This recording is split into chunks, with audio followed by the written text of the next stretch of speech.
Hello friends, welcome to my YouTube channel DP Educare. दोस्तों, current affairs की कक्षाएं लगातार जारी हैं और आपको डेली एक दो वीडियो मिल ही रहा है। और मैं आशा करता हूं कि आप लोगों ने अपनी कॉपी बना ली होगी और उसी कॉपी में आप डेली का करंट अफेयर्स नोट कर रहे होंगे। ठीक है, और नोट करते चलिए। पीडीएफ आपको हम जानबूझकर नहीं दे रहे हैं, इसलिए क्योंकि आप कॉपी नहीं बनाएंगे, इसको नोट नहीं करेंगे, और आप नोट नहीं करेंगे तो फिर आपको याद नहीं हो पाएगा। इसलिए मैं आपको पीडीएफ नहीं दूंगा, आपको आपसे हम खुद लिखवाएंगे। ठीक है, क्योंकि जब मैं इसको बनाने में इतनी मेहनत कर सकता हूँ, ठीक है, 4-6 घंटे लग जाते हैं, तो क्या आप 10-15 मिनट का या 20 मिनट का समय नहीं निकाल सकते लिखने के लिए? आपको निकालना चाहिए और आपका ये फ़र्ज है। ठीक है, तो आप लोग कॉपी बनाइए, उसको नोट करिए। ठीक है, और क्वालिटी में अगर कोई प्रॉब्लम हो रही हो तो आप 360 या 480 पर देखेंगे तो बिल्कुल साफ साफ क्लियर दिखाई देगा, कोई इसमें डाउट नहीं है, मैंने खुद चला करके देखा है। ठीक है, तो बस हमारा उद्देश्य यही है कि आप पढ़ें, इसको याद करें। ठीक है, इसको मतलब नोट्स बना के रख ना लें। ठीक है, या पीडीएफ में आपको फाइल में लगा के इसको सजा के ना रख लें, इसको आप डेली पढ़ें। ठीक है, और इसको रिवाइज करें। इसलिए हम आपको इसका पीडीएफ नहीं प्रोवाइड करा रहे हैं, क्योंकि हम आपका हित चाहते हैं, अहित बिल्कुल नहीं चाहते हैं। चलिए शुरुआत करते हैं। आज ये 4 दिसंबर का करंट अफेयर्स है। अरुणाचल कीवी, तो ये अरुणाचल प्रदेश की कीवी को जैविक प्रमाण पत्र दिया गया है। कौन सा? जैविक प्रमाण पत्र इसको दिया गया, ऑर्गेनिक सर्टिफिकेट। ठीक है, क्या है ये अभी बताते हैं आपको। अरुणाचल प्रदेश के लिए प्रमाण पत्र, अरुणाचल प्रदेश कीवी के लिए प्रमाण पत्र प्राप्त करने वाला पहला राज्य बन गया है। ठीक है, यह प्रमाण पत्र पूर्वोत्तर क्षेत्र के लिए mission organic value chain development योजना के तहत दिया गया है। किसी भी उत्पाद को जैविक प्रमाण पत्र विनियात्मक निकाय कृषि और संस्कृत खाद्य निर्यात विकास प्राधिकरण के मूल्यांकन के बाद दिया जाता है। किसी भी फल या सब्जी को जैविक प्रमाण पत्र तब दिया जाता है जब उसे उगाने के लिए किसी भी स्तर पर किसी प्रकार के जैवनाशक रसायन का प्रयोग ना किया गया हो। याद रखिएगा, जैवनाशक रसायन यानी कि किसी प्रकार के केमिकल, पेस्टिसाइड, हर्बिसाइड्स, इन सब का इस्तेमाल नहीं किया गया, तो ऐसे उत्पाद को जैविक प्रमाण पत्र या ऑर्गेनिक सर्टिफिकेट दिया जाता है। अरुणाचल प्रदेश ऐसा प्रमाण पत्र प्राप्त करने वाला भारत का पहला राज्य बन गया है जिसको कीवी के लिए ऐसा प्रमाण पत्र दिया गया है। ठीक है, नेक्स्ट है फॉर्च्यून की टॉप 500 कंपनी लिस्ट। ठीक है, फॉर्च्यून ये पत्रिका है, अमेरिका की बिजनेस मैगजीन है, और ये हर साल 500 कंपनियों की एक लिस्ट जारी करती है। ये भारतीय कंपनियों की लिस्ट जारी की है। इसमें शीर्ष स्थान किसको मिला है? रिलायंस इंडस्ट्रीज को मिला है। RIL, रिलायंस इंडस्ट्रीज को पहला स्थान मिला है। टॉप 3 कंपनियां हैं रिलायंस इंडस्ट्रीज लिमिटेड, दूसरी है IOCL और तीसरी है ONGC। IOCL मतलब इंडियन ऑयल कॉरपोरेशन लिमिटेड, ठीक है, और ONGC oil and natural gas corporation limited. ठीक है, RIL Reliance India limited, Reliance industries limited. Fortune America की बिजनेस मैगजीन है और इसका मुख्यालय कहाँ पर है? न्यूयॉर्क में है। ठीक है, तो ये 3 का क्रम याद रखिएगा, रिलायंस, IOC और ONGC। नेक्स्ट है 100 ऑक्टेन प्रीमियम पेट्रोल। बहुत इंपॉर्टेंट खबर है ये। केंद्रीय मंत्री धर्मेंद्र प्रधान ने हाल ही में इंडियन ऑयल कॉरपोरेशन द्वारा विकसित देश का पहला ही 100 ऑक्टेन प्रीमियम पेट्रोल लॉन्च किया है।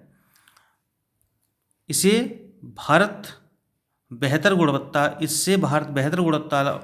ईंधन वाले देशों की सूची में शामिल हो सकेगा। प्रारंभ में 10 बड़े शहरों को, ठीक, प्रारंभ में 10 बड़े शहरों के चुनिंदा स्थानों पर ये उपलब्ध होगा, हर जगह नहीं मिल पाएगा। ऑक्टेन ईंधन के स्थायित्व को मापने का एक उपाय है।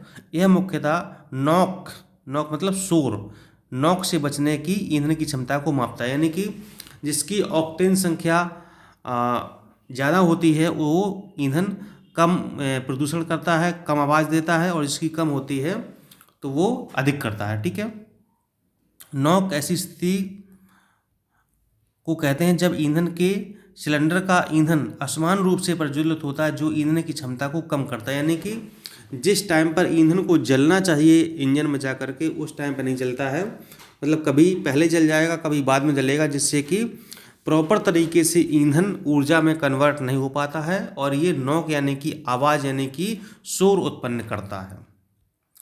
नेक्स्ट है अंतर्राष्ट्रीय दिव्यांग दिवस। यह 3 दिसंबर को मनाया गया है और 2020 की थीम थी not all disabilities are visual. Not all disabilities are visual, ठीक है।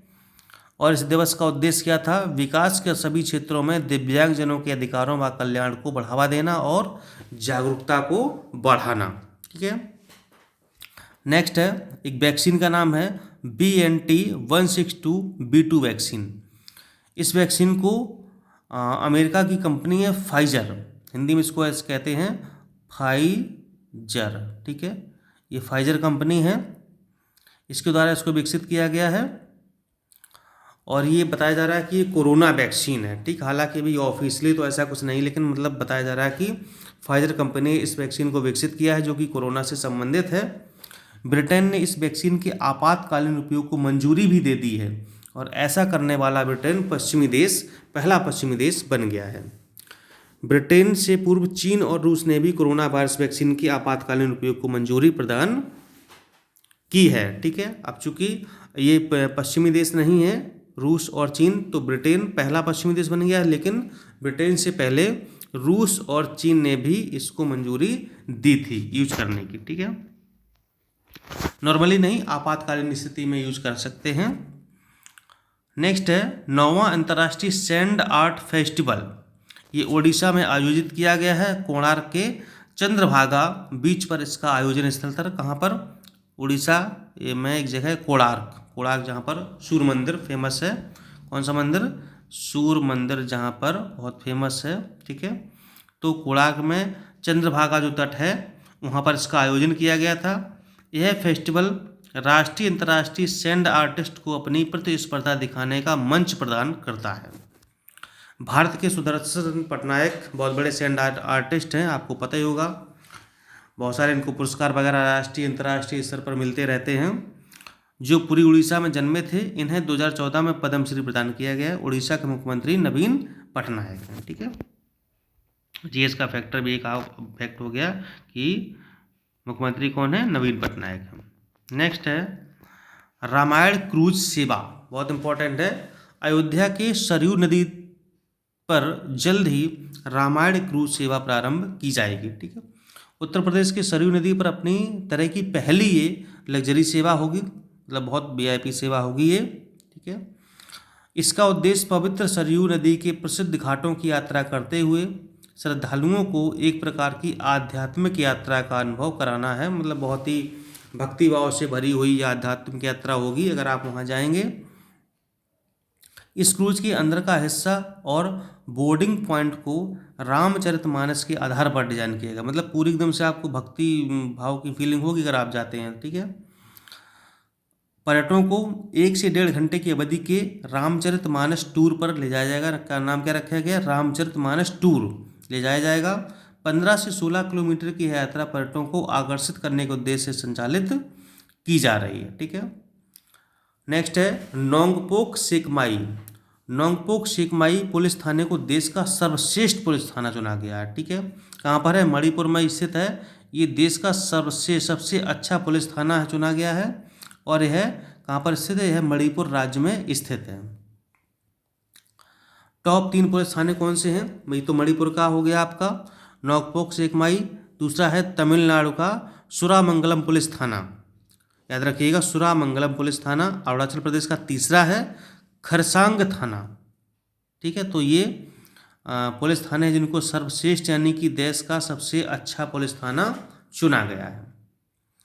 नेक्स्ट है झारखंड में तंबाकू पर प्रतिबंध लगा दिया गया है। अध्यादेश के माध्यम से झारखंड सरकार ने राज्य सरकार के सभी कर्मचारियों के लिए, लोग खास बात यह है कि जो राज्य सरकार के कर्मचारी उनके लिए किसी भी प्रकार के तंबाकू उत्पाद के उपभोग पर प्रतिबंध लगा दिया है, ठीक है। यानी कि अब वो तंबाकू का इस्तेमाल नहीं कर पाएंगे, मतलब ऑफिस वगैरह में नहीं कर पाएंगे, बाहर तो कर ही सकते हैं। जिसमें सिगरेट, बीड़ी, खैनी, गुटखा, पान मसाला, जर्दा या सुपारी के साथ साथ हुक्का, ई सिगरेट आदि को भी शामिल किया जाएगा।